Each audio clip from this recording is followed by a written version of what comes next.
Okay, hello everyone. Welcome to Circus Stream's Meet the Instructor series. My name is Arcadius Miller, or Arky. I am the Student Experience Coordinator here at Circus Stream. And we are starting off with the wonderful Jerry Medeiros. Did I say that right? Yeah, that's good.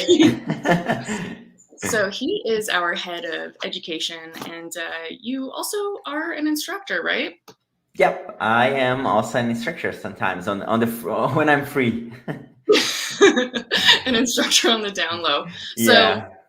yeah, okay, so let's just get into it. What were you doing before you joined Circuit Stream, and what brought you here? Before I joined Circuit Stream, yeah, that's a good question. So I was basically working in the games industry and also teaching. So I have been doing that for quite a while. Most of my experience is in game development. So I started like 10 years ago, a little bit more than that, in game development. Worked in mobile games for most of my experience. And right before joining Circuit Stream, I was working for a game company. Yeah, so just building mobile games and teaching. So most of my like past years, I was basically like working during the day with game development or XR development in general, and teaching in the evening. So that's what I was doing. And what made me come here? Well, that's a good question. Lots of different factors. So yeah, one of the things is at the time I was like looking for something back in XR because I had some experience, but I was basically like working in mobile games for a long time, and Circuit Stream was like a perfect opportunity because it's not only about the development but also about teaching, and this is something that I love to do. So it was basically like the sweet spotting between my two experiences and what I really like to do. So that was basically what like um, made me change at that moment, Okay. if it I'm makes actually sense. really curious if we wanted to back up even further, what got you into game dev and tech in the first place? Because that's something that obviously is becoming more and more commonplace now, but it's pretty niche. And most people who are interested in that tech side of things maybe don't consider themselves to be, extroverted and necessarily want to be an educator as well. So Mhm. how did this come about, and how did you kind of mash those two things together? Yeah, that's a good question. And that happened by like I didn't want or I didn't know I would be an educator in the beginning. It was all about the tech. And that's a good question. Like when I started, I was back in Brazil, and it's like, well, everyone knows it's 30 years like behind if you compare to North America in terms of technology. So when I started there, game development was not a big thing, and it was like a big risk. There was only one university that offered like a not, because usually people that wanted to become like game developers, what they do is computer science, and then they learn how to make games on their own, at least back in Brazil at that time. And then there was this new course in game development, and it was like the first one in the country, and nobody knew if it would be a thing. But I was a tech, like I always I was kind of a tech person. Like I liked computers already at the time, and I tried to understand like how they work. Um, my father has a little bit of background in engineering, so he knew a little bit of programming and logic, and I like used to look into his books and try to understand the things. I also had some friends that were very techy, probably like we just get along with people that think alike, and they influenced me a lot as well because I had some friends like that were learning how to program by themselves at the time, and we talked a lot about it. So it was basically like, so my first option was not even in tech. It was like chemical engineering. I loved chemistry at the time, and I even like tried to join the university for that. But then last minute, myself and two other friends, we decided to, okay, there's this game course here. Let's see how it goes. We talked to people in the university to understand that, but it was a big risk at the time because everybody said to me like, there's no way you're gonna like make money with this, or this is not a thing. So it was a little bit of a bet, like, hey, this might be a good thing. I like it anyways. I used to like to play games, and at the time I thought that it would be like, okay, if I like to play, I'm gonna like to make games, Yeah. which is completely not true. And when I went to university, in the first term, I had like 60 people in my class. Only seven of us graduated, because most of the people were there because they like to play games, not to build games. And when they Yeah. realized like, oh, I need to learn math and I need to learn how to program and their physics and all of those things, they realized, okay, no, that's not what I want. And we didn't have lots of clarity about the industry at the point, because it was like emerging. That there were like, I don't know, 3 4 companies in the whole country that were developing games, and they were not super successful. It changed a lot. Now it's a lot better, but at that time it was tricky. But it was but that was it. Like, I wanted to be in tech. I liked tech somehow. This course was like appealing, and I made this bet, like trying it and see how it goes. And I'm really happy that I did it, because I would probably not be happy working with chemistry and other stuff, and I would not be here. So, yeah, it was the right decision. But regarding Yeah. my becoming in it, I'm sorry. Sorry to Go interrupt you. ahead. I was just thinking, I wonder what your parents thought of you going into game dev. Yeah, they were super, super concerned, but my parents are, but they are very supportive in general, and so they believed me, and well, they were never comfortable with that, especially because I don't come from like a wealthy family at all. It was a huge struggle, like even to have a computer that was like, capable of handling this software and the stuff at the time. So it was like a big stretch for my family. So they were never comfortable, but they supported me. Like they believed that that could be a thing. My mom, she works for the government, and back in Brazil, like it's the only stable job that you can have, because if you work for the government, you never get fired and you have like good salaries. So she expected me to do the same, like just work for the government as well. And I even looked into that, but they were concerned because it was new and they didn't understand it, but Hmm. they supported me the best that they could. Like, so yeah, it was like a mix, but now they see how it was a good decision, and I'm happy that they supported me at the time. Hmm. Hmm. Yeah, no, I love it. I see here John Tenney entered the chat, and so he asked you, "What's your favorite part about teaching?" And we can actually weave that into the next question that I was going to ask you anyway, which is, how does now teaching come into play, and where did your passion for education actually develop? Yeah, that's interesting, because that was by chance. Like, I never thought about teaching in the beginning. I was like a game developer, and that's what I was. But then if you are like in the university, and I am very like, I have like a scientific mindset. Like, that's why I went for a master's degree and everything. And if you are in the academia, like, you are gonna teach at some point. It's not only research. So at some point you're gonna teach. So the way I started is I was working on a research project. It was about motion capture. Do you know, like, in movies, when they have like animations and then they just like add a rig to an actor or actress, and Yes, then they yeah. capture? Yeah, so that technology at the time was super expensive. It's still a little bit expensive, but at that time it was super expensive. And in the university we were researching other ways of doing that, like in a cheaper way, because in like in tech research in Brazil is all about how I can make this cheaper, because we cannot afford anything. Like, even if you have the money, just to bring the equipment is like a pain because of bureaucracy and taxes and stuff. So we were researching how to create a technology to work with motion capture. I was part of this project. I was just like a research, like a assistant something. I was basically like, I had just finished university, so I didn't have like a master's or anything. But I was helping in this research. And then the coordinator of this research, which is a super experienced a researcher and professor, he has like 2 PhDs with something that is very like odd.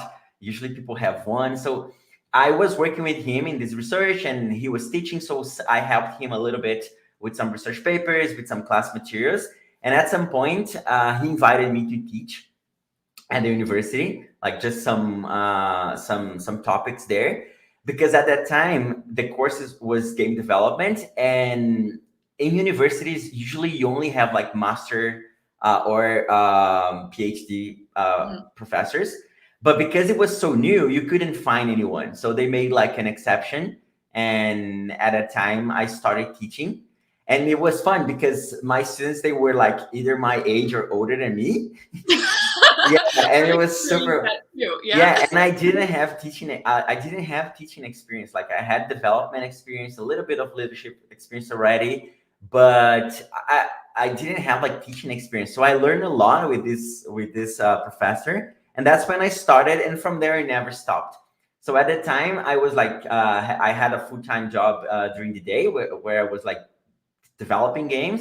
And then in the evening, I went to the university to teach a couple of like game development tools, and it worked really well because it was very like I didn't have teaching experience, but I knew what was important to know. So basically, I was like bringing my expertise, what I was building in the company, into the classroom, and that's basically what that's how I started learning.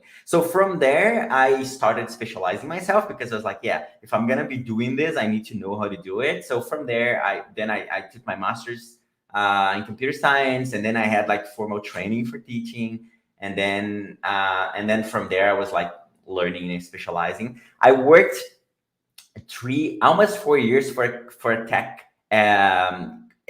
tech company in Brazil. It was basically like a company that developed games, but educational games. So Oh, games for, yeah, for schools, and it was really cool because at that time I could like learn how to articulate technology and teaching techniques, and I learned a lot about like assessment. How do you assess someone? What kinds of tests exist out there? What's good? What's not? How do you personalize education? So I was basically like merging technology and education, and then it happened. But it started by chance, like something that I didn't plan, and then I started digging into it and seeing how it goes.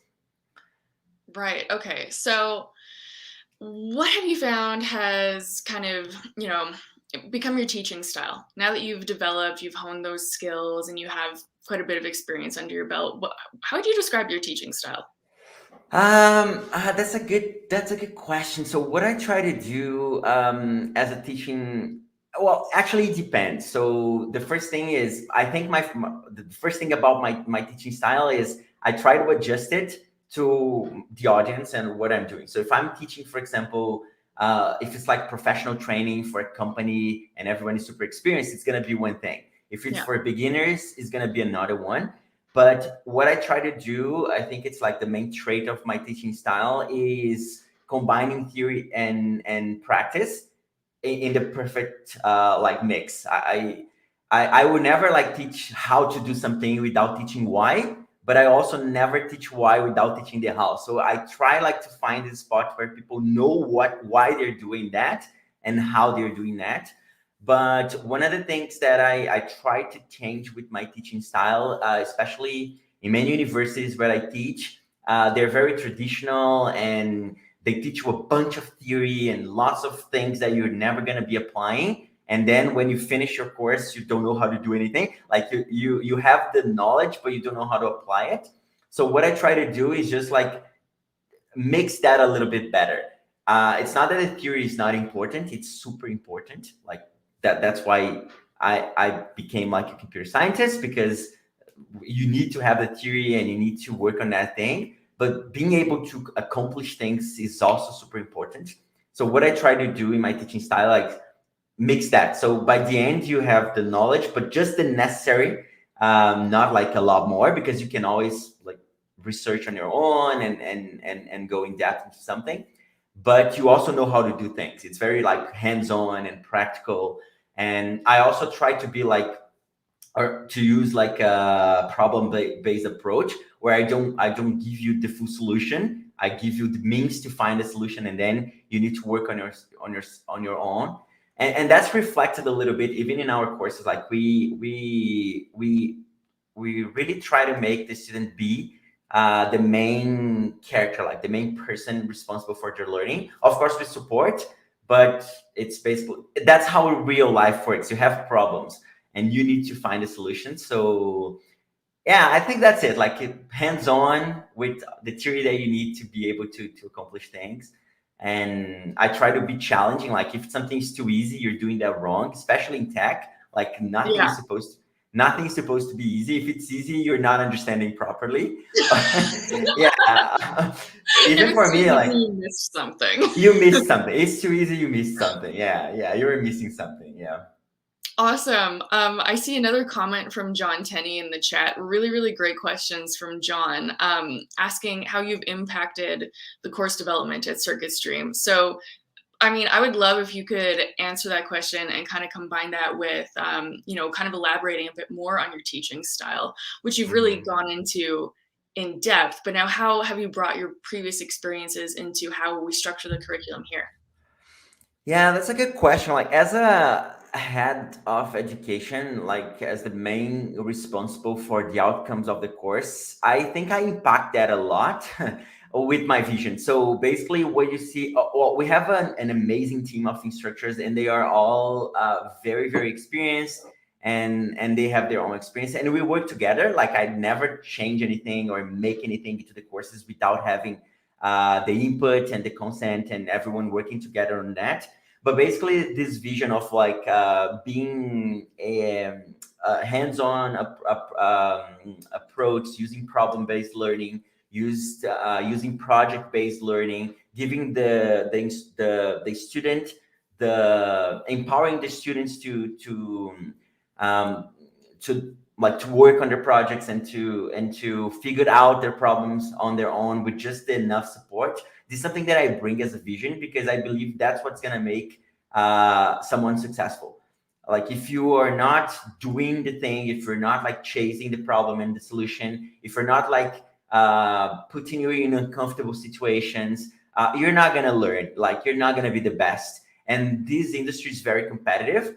So that's basically, I think, the main impact that I bring into how we develop the courses in there. So it's basically like this vision where the course need to be project and problem based, and people are doing things, not just like watching and not never trying anything. So yeah, there is a little bit of impact of the way I think, but all of the instructors they are very active in there, and we are always improving. Like we get feedback and then we change things. We have been changing the courses over and over and over to Mhm. make them to make them better. We are bringing new people like instructional designers into the team, people that can improve even more like the support that we have. So yeah, I think I impacted mostly with my vision, but all of the team has like lots of inputs, and they basically are making it happen. So it's a shared responsibility. Yeah, extremely collaborative here at Circuit Stream. That is something that is just so evident to me as someone who is newer to the company. That really struck me right off the bat, just how collaborative everyone is. It's actually really exciting to see and pretty unique, I would say. Um, I'm so curious. You did touch on this a little bit, Jerry, but you mentioned this is a really competitive industry. So, you've seen hundreds of students make their way through Circuit Stream's courses. What do you think it really takes to be successful? What's the difference between someone who is good and someone who's going to be really great in XR? Yeah, that's a good question. And just like reiterating a little bit, and when I say this is a very, very competitive marketing, it is, especially because it's new. One thing that I usually say, and I'm not like trying to demerit or any other professions, but some professions that are more well established. You have bad professionals, and that's all right because there is a space for everyone. So if you're like a bad professional, you're gonna find something, and you're gonna have like your salary, and that's all right. But in this industry, that's not true. Like if you're not really, really good, you're not gonna get anywhere. Maybe in the future it's gonna be different. You're gonna like have space for bad people. But right now it's super competitive. Yeah, because right now you can see like there are many positions open and they are still open because nobody can fill them. Like it's very competitive in game development in general, but especially in XR. Like the companies are not hiring mediocre people. Like they're not hiring people, they're not the best. And when I started, it was even worse. But now, like it's like everyone needs developers, but they don't need bad developers. So yeah, when I say that, and that's something that I say to all of my students, even in the university, like if you want to be like mediocre, just be in the average, go do something else because you're not going to find space here. And I have seen that with my eyes many times, where the students come to like not to our courses because they are like shorter, but for example, like a graduation, 4 years of computer science or game development, and then when they finish, they work in something else because they don't find a spot. And it's not because there are not job available. The jobs are available, but the companies are not hiring people. They're not good enough because they want people that are super qualified. So just to connect with what I think that makes the difference between like a mediocre or a good student and a great student is the passion and the effort that I put into it. So this is I would, if someone says that this is like an easy field, you're gonna learn it super easy, you're not never gonna be frustrated, this person is lying to you, and you're gonna be frustrated every single day until you learn how to deal with the frustration. You're never experienced enough that you don't have challenging problems in tech. That's never gonna happen. Like the technology is changing, we have more and more platforms and ways of doing things, and we have bugs and hardware and software issues. So um, what happens is you are always in an uncomfortable spot and you need to learn how to deal with that. So what I think that makes a great student and a great professional is the one that is comfortable with this, like comfortable being uncomfortable, because that's what's happening. And you need to be very independent. You need to be like a problem solver, because the kinds of problem that you have, they're gonna be very different every day. So you need to be on top of things. If you're not autonomous, if you're not independent, if you're not comfortable finding solutions on your own, if you're not comfortable solving complex problems and breaking complex problems into smaller problems, you're not going to be successful in this. So basically what I say, the students that are super successful are the ones that do things, that try, and they're not afraid. And every, like the softwares that we use, they are scary. You go into Unity or Visual Studio and everything is scary, but they're not scared by that. They try, and they ask questions and they search for solutions and they discuss with people. Eventually, if you keep practicing, you are going to be more comfortable with that. Never too comfortable, but you're going to be more comfortable, and then you can put yourself into any situations, and you're never going to be scared. Like if you work for a company, they give you a problem, you're going to know how to navigate that problem. You're not going to like know the solution in the beginning, but you're going to know how to navigate the problem. So just to finalize this question, what makes like a big difference is being a protagonist, like being someone that is passionate and that is independent and that is not afraid, because you're gonna face real like challenging situations and hard problems. It's all about it. Yeah, so Yeah. that's my 2 cents.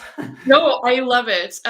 You really need to have a tenacity, and something that I've been telling students who have reached out to me directly is, if you are really passionate about XR, if you really think this is what you want to do and you are practicing every day and you're utilizing the resources and you care, you can't not get better. It's impossible to put in that effort and not improve, but you got to want to, right? Yeah, yeah, and that's, it is what it is. Like it's not, it's a complex field. Like, and complex is something that doesn't have only one solution. So this is the thing. Like you can have like problems that are complicated, they are hard, but they have one solution. And in this field, everything is complex. There are so many solutions, so many variables. There's not a like, if this is the problem, there are thousands of ways to solve it. Some are better, some are worse, some are just the same. But you need to know how to navigate those and compare things. So you need to be very analytic. You need to practice. It's like learning a new language. Like if you want to Yeah. learn Japanese, it's not gonna be easy. You're not gonna be fluent just by watching like videos. Maybe you're going to learn how to understand, and that's the thing I say about like the theory and the practice. if you just watch, you might eventually understand, but you cannot produce it. Like you cannot say it because you need to practice and you're gonna be uncomfortable and Mhm. you're gonna be struggling. And in tech, it's basically the same. Yeah, but then again, on the flip side of that, if you are practicing, you will get it Yeah, you will. You eventually. definitely get it. Everyone can get it. Yeah, yeah. There is Okay. nothing something. Yeah, it's not like a divine gift. It's not about it. Same like for playing instruments, tech, languages. It's hard. It's super hard, but everyone can learn. You just need to commit yourself to that. So, Yeah. Okay, I'm gonna put you on the spot for a second because I know no one likes to play favorites, right? But uh, maybe you do. Do you have any particular student success stories that you could share? Anything that maybe even inspired you? there's so many of them. Like every when we go to demo days, and I see like the students that started with no experience, and I seen them struggling a lot, and then in the end they are able to present a project for me. That's super like rewarding and fulfilling. But you want like specifics case. So there is one. Well, because I'm like working on a bunch of different things, I don't have that much opportunity to work directly with the students. But sometimes I do, and there is one case that for me is super nice. It's from Kim Valente. She's like an artist, and she used to handle or to deliver paint night classes, like teach people how to paint. Mm-hmm. And with the pandemic, she wanted to bring that into a VR experience, and her project was super complex because it involved like shaders to make the painting happen, and we needed to experience with some like usability, like how the person is gonna like hold the pencil and all of those things.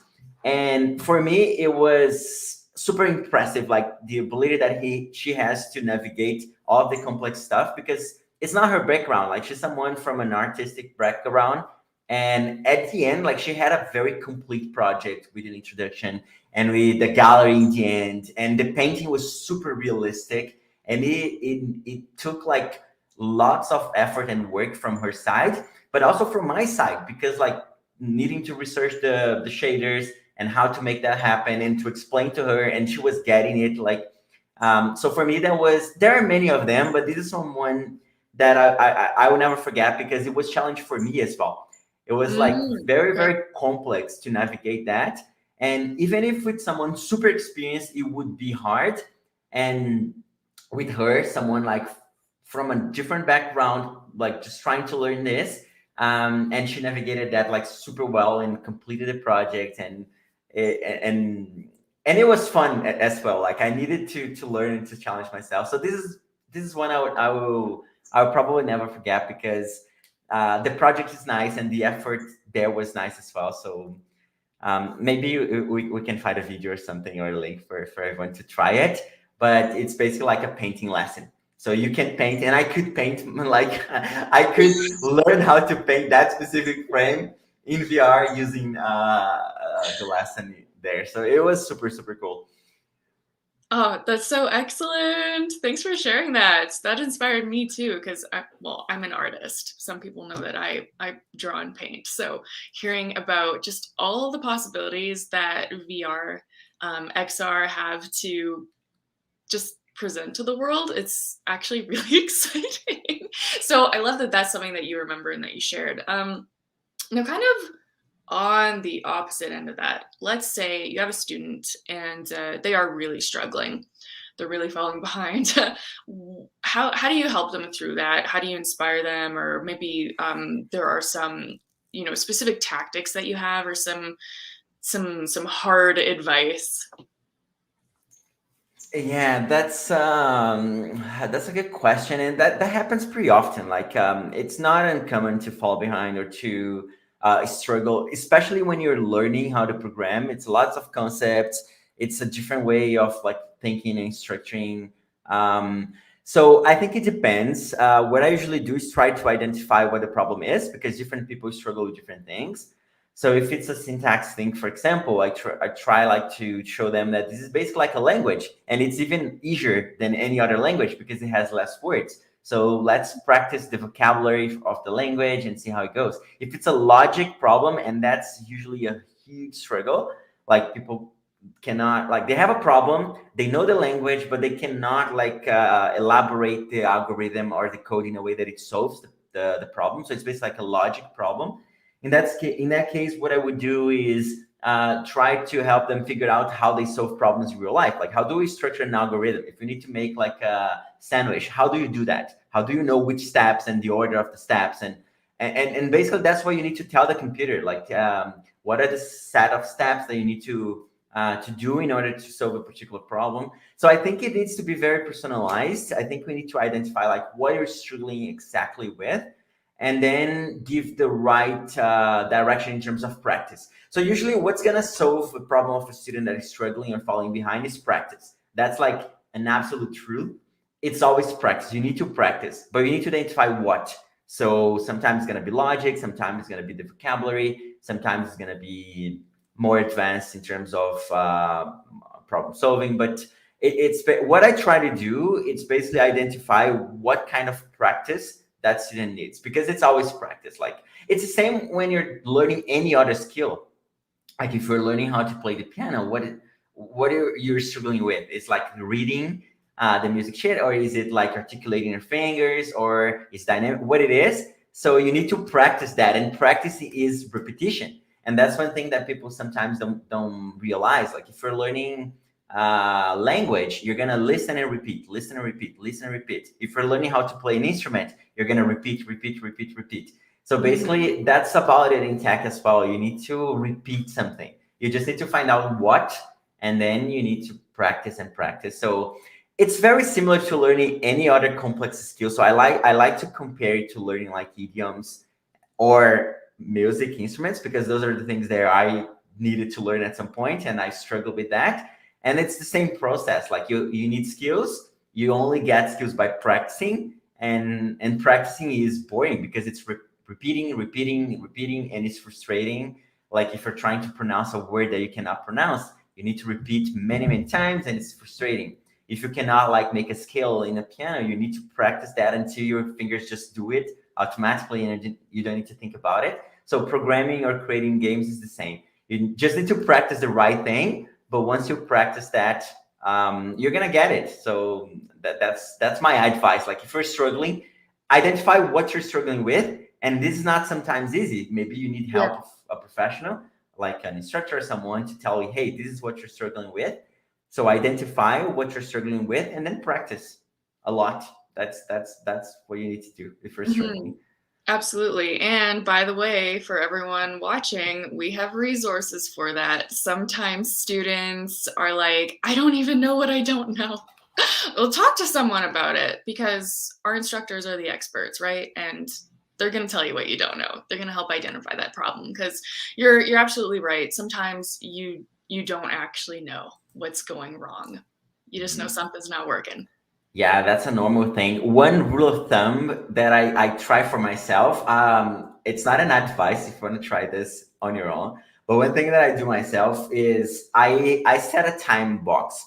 Like I'm gonna try to solve this on my own in 2 hours, 3 hours. If I can do it on my own, okay, it's time to ask for help. So I always try to do that myself, because I'm trying, I'm struggling. Sometimes I'm gonna find it. If I don't find the solution, or if I don't know what I'm doing after like a set amount of hours, I just ask for help. So that's usually how I do. I'm not sure if it's effective for everyone, but for me, it works really well, because I put myself into distress and I try it and I try it. But I don't want to, like, as I mentioned, like frustration is something that you need to deal with. But if you're too frustrated, you're going to give up. Yeah. So you need to understand, like, what is my, what is the point I need to stop and ask for help? So if I'm struggling for a certain amount of hours, I will ask for help. So I'm going to give another silly example. I am trying to learn how to ice skate now that I'm in Canada, and everyone does that, and we need to do that. I don't Otherwise, know how either, Jerry. shame on you. You were We should born learn here. together. You need to. So yeah, I committed myself to learn winter sports. So I went to learn all of them one at a time. So now I'm learning. Yeah, I'm learning ice skating, and well, I like to learn things on my own. That's how I work. So I tried that on my own, and I have been learning and learning and learning. But now I'm at a point where I cannot evolve. Like I don't know what to do to progress. Like I really don't know. So I have been trying to do some things, and I just can't. And I like, yeah, if I don't ask for help, if I don't find like a coach or a class or something, I'm not gonna go anywhere from here.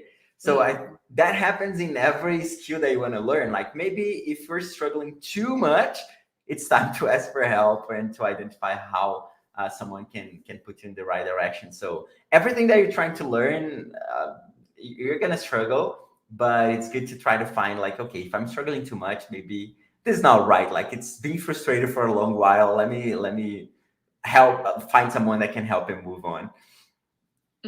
Well, and learning something new is never easy, right? No matter what it is. I mean, if it was easy, you don't need a mentor, you don't need an instructor, you'd already know it. But I think that that's something you got to remind people, right? Oh, I'm sorry. I think that's something you have to remind people Oh sometimes. yeah. We need to remind that ourselves either. Like when you're too committed to something, maybe you don't see like the big picture. So even talking to a friend, like to someone, externalizing it can help you to figure it out. Okay, yeah, uh, this is taking longer than it should, and Hmm. maybe I need like another alternative when I need to talk to someone. So so yeah, that's one thing that happens a lot when you start to become a researcher, for example, because even experienced researchers, like you say, a PhD that is like a professor in a better university, they always have a group because if they're trying, like they're researching a specific topic and they're trying different approaches and they never go anywhere, they need to discuss that, and that's why we have conferences because you can go to the public, to other scientists, and say, hey, I'm doing this, and people are going to say this doesn't make sense because of this or that, or have you tried this or that. So even people that are super super experienced, they sometimes, we are just too focused on a specific small portion of the problem that you cannot see that there are many other solutions that are just like orbiting around, but you cannot see that on your own. So you need to get help of a peer, of a professional, or something like that. So learning anything is very collaborative. Yeah, so it applies for learning tech development as well. Hmm. Hmm. Okay, that's awesome. I want to shift gears for a second. What do you think is going to be the next big thing? What's your opinion of the metaverse? All of that, Um, like those big questions. What's going to be the next thing that impacts our lives? that's not an easy. Definitely not an easy question. But so about the metaverse, like what I think is it is just like a fancy name for something that has been there for a long while, and it might be a controversial opinion. I don't want anyone to agree with me if you don't want to, but that's what I think. Like basically, what the metaverse is like an environment where you live with other people, and there are many attempts of that, and even what we're doing right now, like we are in the metaverse. You're not here, I'm not there. We're talking. There are people watching. They're everywhere. So for me, this is basically what it is. It's the metaverse is basically the internet. But what's happening right now is that because we have more immersive technology, they're just like taking advantage of this connection and bringing that into something more immersive. Because right now, like, okay, we are here.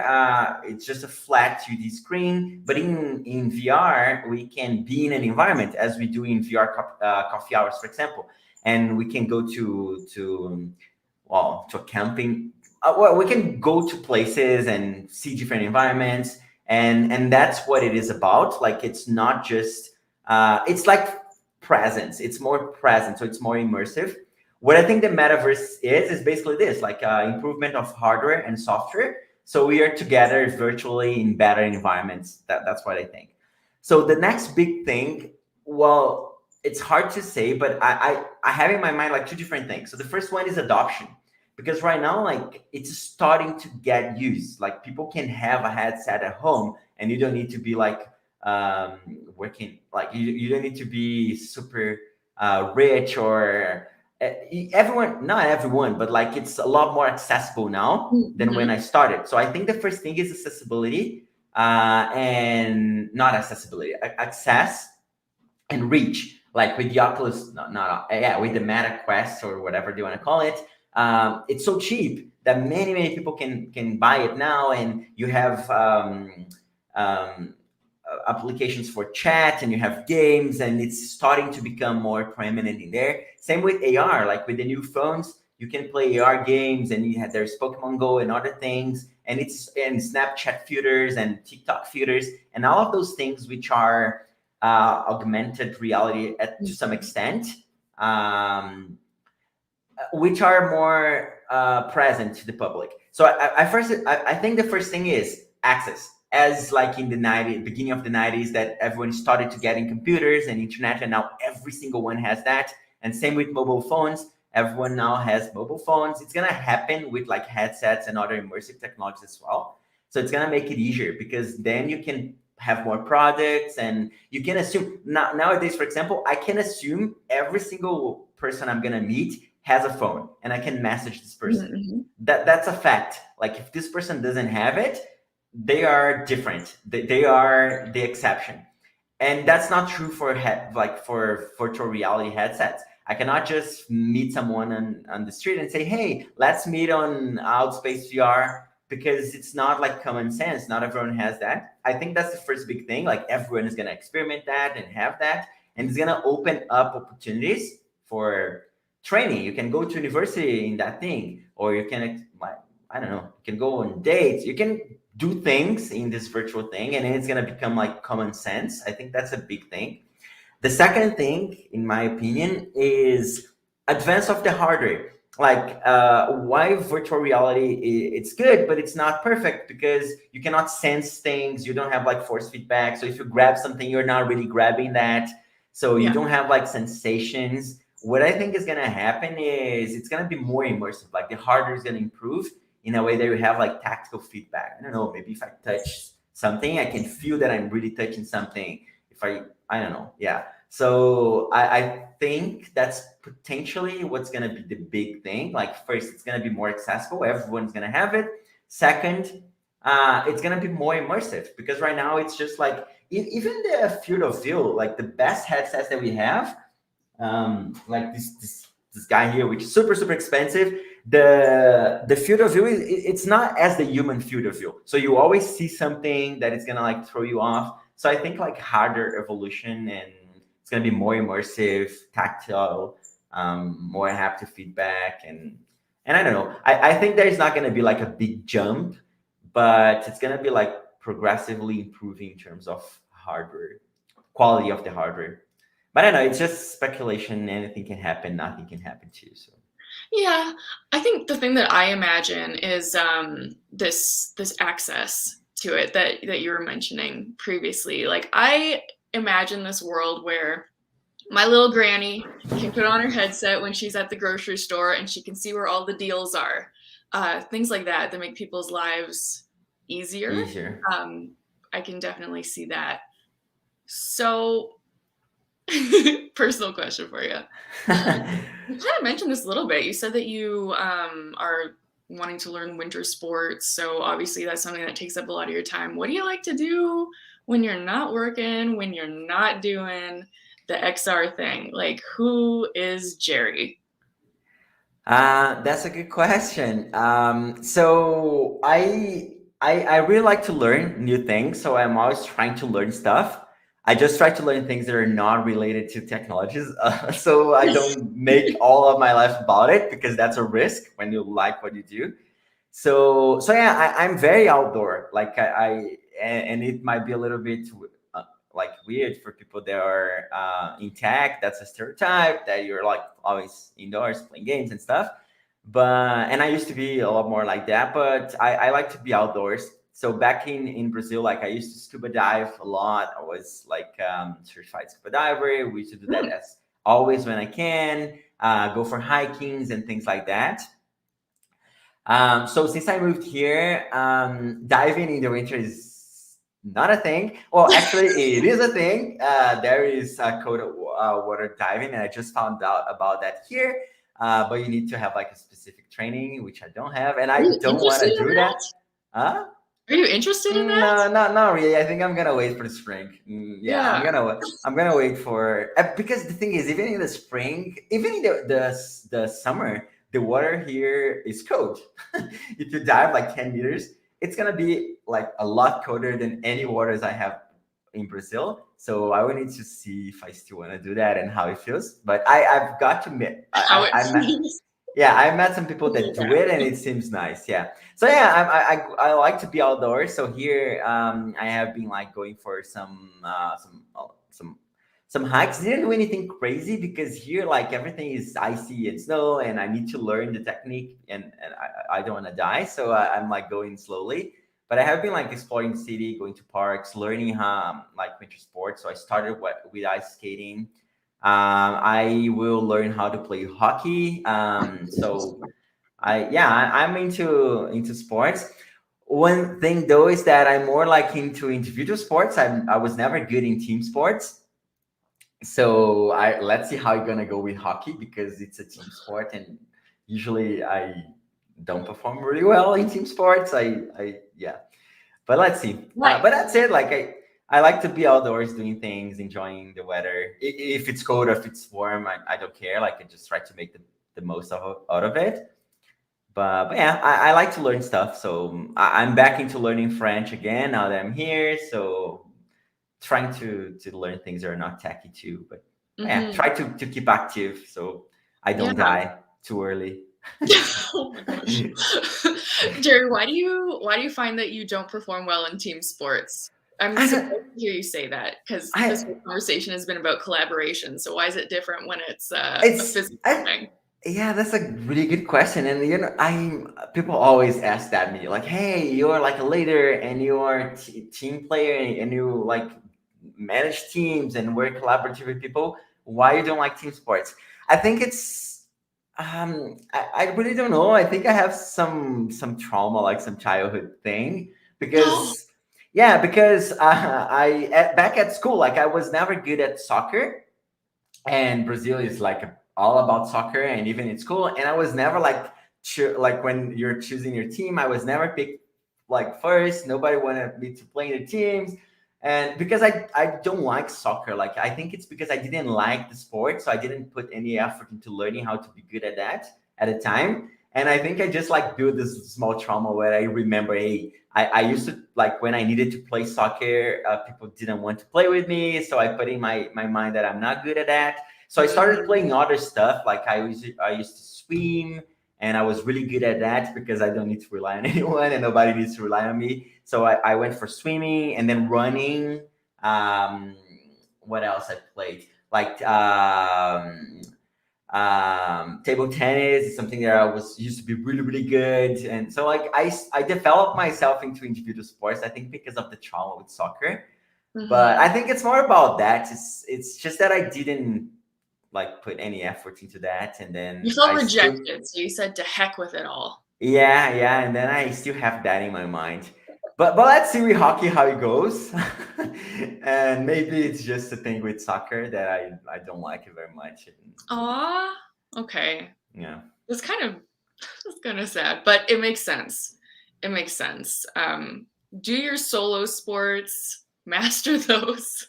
Yeah, We'll see about yeah. the team stuff. Yeah, so there are some people here, some Brazilians that are living here in Calgary as well, and they play soccer once a week, and they invited me to, and I was like, no, you don't want me to play with you. And they're like, no, we are all bad, and I was like, yeah, no, everyone says that. That's not true. I'm pretty sure it's not true. That's so But funny. but yeah, Um, I used to have better performance with solo sports, and I think it's just because of the soccer thing. But I'll see. I'll try to change it, and I can tell you how it goes. yeah, you'll have to update us.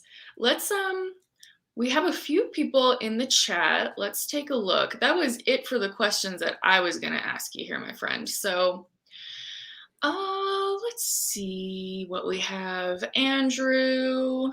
Always love hearing from Andrew. He's Yeah, hey agreeing. Andrew. Yeah, agreeing with what you're saying. John Tenney. I'm interested in the interaction design course. Could you maybe talk about the reasoning behind building that course and what professional development it might help with? So, Jerry, I'm going to have you answer that question. I'm going to step away for a quick sec because I hear my dog whining at the door. So I'm going to let him in. I'll be Okay. right back. But you Okay. go ahead. All right. Okay.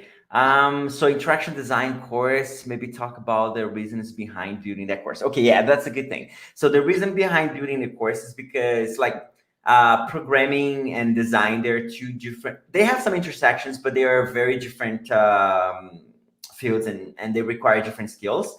And what we try to do with this design course is basically like empower designers or people that want to be designers with technology. Because right now, if you only know the theory about design and what it is about, it's pretty hard to find a good job in XR. So what we're trying to do is equip people with the theory plus the technique, to this to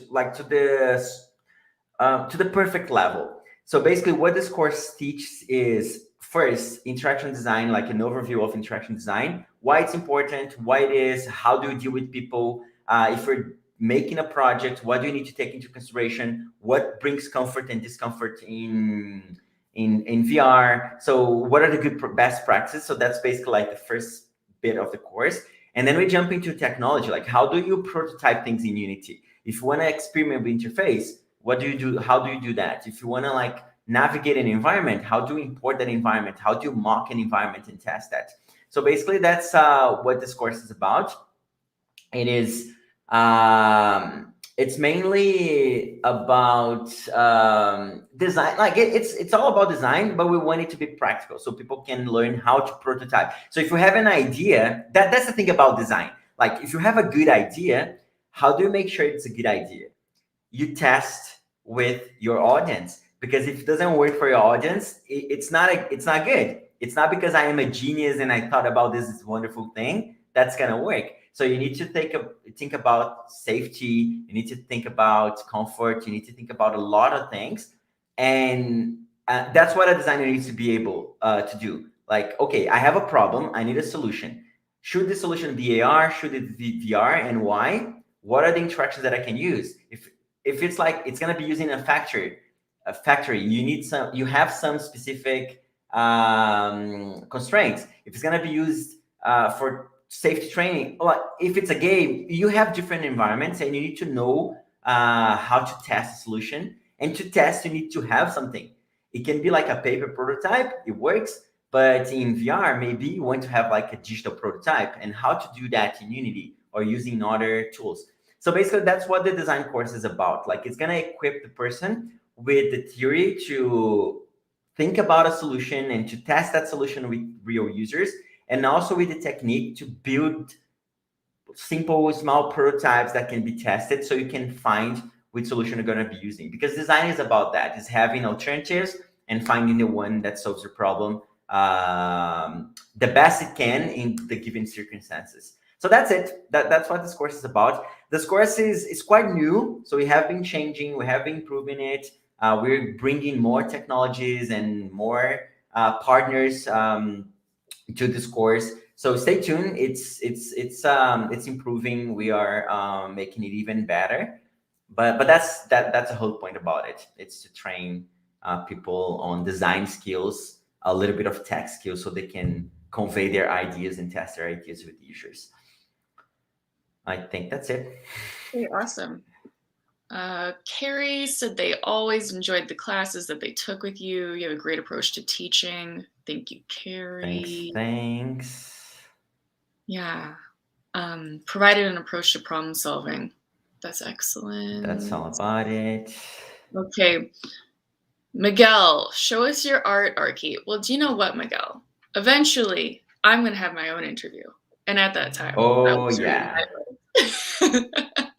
So you're just going to have to watch that one. But in all seriousness, that's a cliffhanger. Like, yeah. Yeah. Stay tuned. Stay tuned. John again. I like the comparison with languages. Big language guy. Excellent.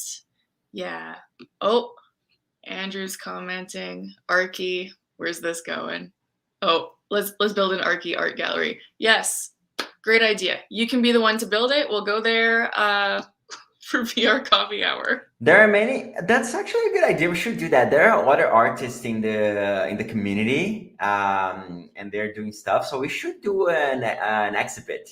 Is that how it's called in English? Yes, exhibit. Yeah, an exhibit. So let's do it. Okay, I think it would be really cool if we had an art gallery, and also if we made a dog park. We should do Oh a virtual dog yeah, show. how we're gonna be scanning the dogs? How it's gonna work? We can scan the That's for dogs in you to figure 3D. out. We need to scan the dogs in 3D and bring all of the dogs in the virtual dog park.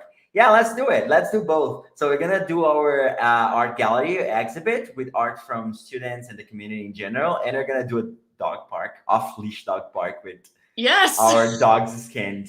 I don't have a dog, but And Jerry's cat, your cat. yeah, yeah. If it's virtual, there's nothing that can go wrong there, right? Yeah. Oh yeah, Indica. Yes, absolutely. VR dog show. Let's do it. Okay, well that was it from my questions. Jerry, did you have anything else that you wanted to share before we signed off for the day? No, I don't think so. Thanks for having me.